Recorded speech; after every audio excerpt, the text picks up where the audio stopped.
Hey guys, what is going on? It's Dardan here. So on Friday, the beta received a new update, having a lot of changes this time, and the whole list can be found in the patch notes that I'll link in the description. So if you want to read it yourself, you can do that.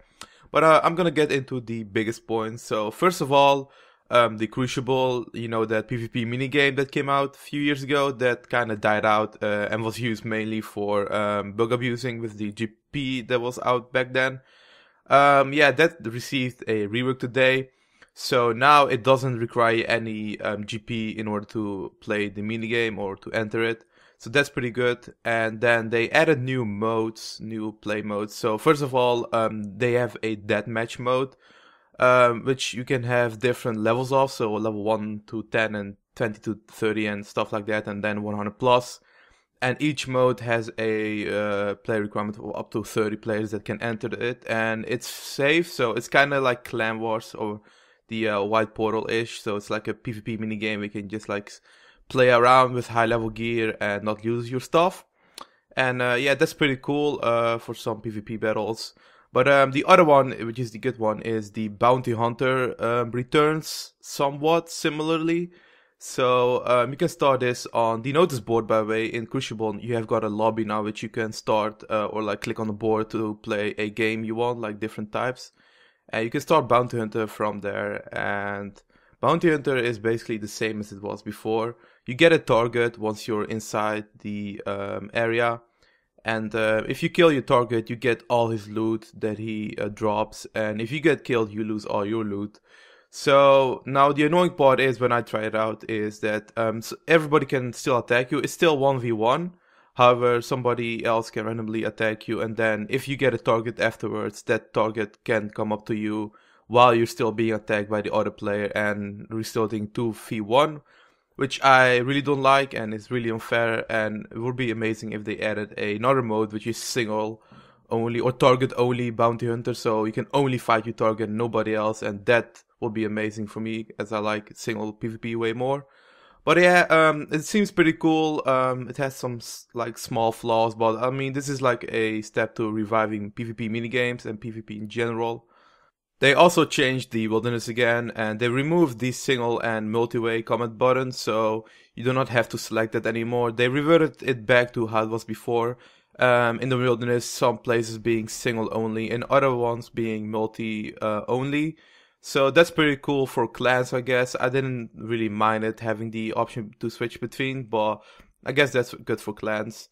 And then they also changed the PvP armor, such as the Zuriel and Stadius and Vesta. It all has now PvP damage reduction, meaning that, let's say the body has a 6% damage reduction inside of PvP.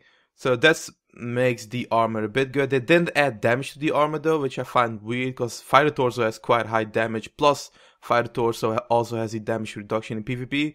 So that's a bit weird that they didn't give damage increase as well to the PvP armor. But that's a step to reviving the PvP armor as well. And having the full set, like 3 items, has a 28 total, or that's the cap, I believe. There's a cap of the damage reduction. So that's quite big. I mean, that's 28% damage you're reducing in PvP. Meaning that you are not gonna die that fast by quick combos. Before I get to the big stuff, here are some other few small changes they did. They added a new ability called Siphon, which lets you allow to siphon 10% adrenaline from or leech from your target. And it only works if he has more adrenaline than you have, but it doesn't show up anymore, so that's a bit annoying. And it's not really good ability, it's a basic constitution ability, but yeah, I don't really see this getting used a lot at all. Then the Dragonfire Shield has a special attack re-implemented, dealing fire magic damage with a 2-minute cooldown between attacks. I don't really see people still using this, but yeah. Okay, so the biggest now is the Phoenix necklaces have a 1 minute cooldown. I think this is good. Maybe 1 minute is a bit too much. 30 seconds could be good. But I never really liked how Phoenix necklaces work. They were quite OP, to be honest, like giving you a second chance of like life. So yeah, Portents of Restoration now have a 15-second cooldown as well. I think that can be reduced to 10 seconds as well. Dominion Gloves now reduce damage from the Comet style you weak against by 1 up to 5% damage each hit. And there's also a 5% damage. They reduce damage by 10 or 50. So still, it's damage reduction only. I don't really see a big use for these gloves. I mean, maybe for tanking a bit. But I mean, at least they're still trying to revive the old stuff that got devalued since EOC came in. Alright, so one of the biggest changes on the beta was the stun mechanic. Now, the way it is right now, if you get stunned, you cannot move, you cannot eat, you can basically not do anything at all except use freedom if that's not on cooldown.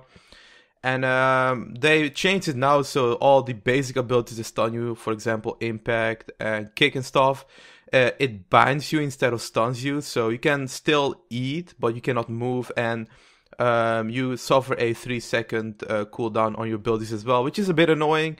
So you cannot even use freedom for this, but they reworked the ability Barge, which is the melee one, that it can free you from the bind. But yeah, basic stun abilities now bind you instead of stun you, so you can still eat during when you are getting binded. And so to compromise with that, they added 4 new thresholds for each style, and those being then the kick or the stun options. But yeah, it's basically the same ability except it's a threshold and it stuns instead of binds you. So I think that's good. It's not really big of a deal. At least you lose adrenaline now when you stun somebody.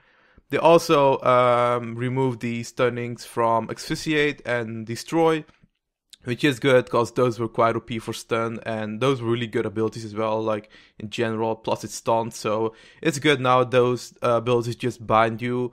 And they also added Rapid Fire to the list as well, so Rapid Fire now binds you as well, along with Asphyxiate and Destroy. And yeah, so that's basically what it did. They reworked stuns, which is good and which is not good for some. I always thought stunning is a important tactical choice in PvP, and if you know how to get rid of it, like with freedom and anticipate it, like you are like a pretty good PK then, if you know how to use those two correctly. But yeah, I mean, I guess this isn't really bad because you still have the threshold for stunning, and I think it's pretty good.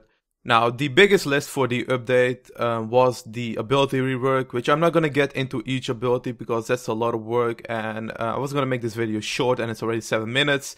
So this guy posted a really good thread on the comment beta section, discussing each ability really quickly, how it got nerfed or buffed, and giving his conclusion. So be sure to head over to his thread, I'll link it in the description. It's a really good read. And just to say in general, the abilities got buffed in general.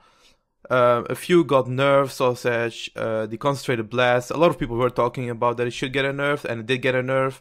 However, other magic abilities did get a buff. So in general, all abilities got a buff, resulting into more DPS. And also they balanced them pretty much all between each combat style. So it's really good, a really good step. If you have any feedback about the abilities, be sure to head over on the comment beta and give your feedback. They are really listening to the player feedback. So much change that goes in the beta is all from player feedback. So you shouldn't be able to whine after like a few months saying, hey, this still sucks, but that's because you didn't give your feedback on it. So guys, I think that's it for this video. I hope you are informed now a little bit about the beta. Be sure to give it a try as well on the Crucible. It might be a bit of fun. Take out some PvP armor. You get it for free at the guy in Edgefield. So yeah guys, have fun at the beta, and I'll see you next time.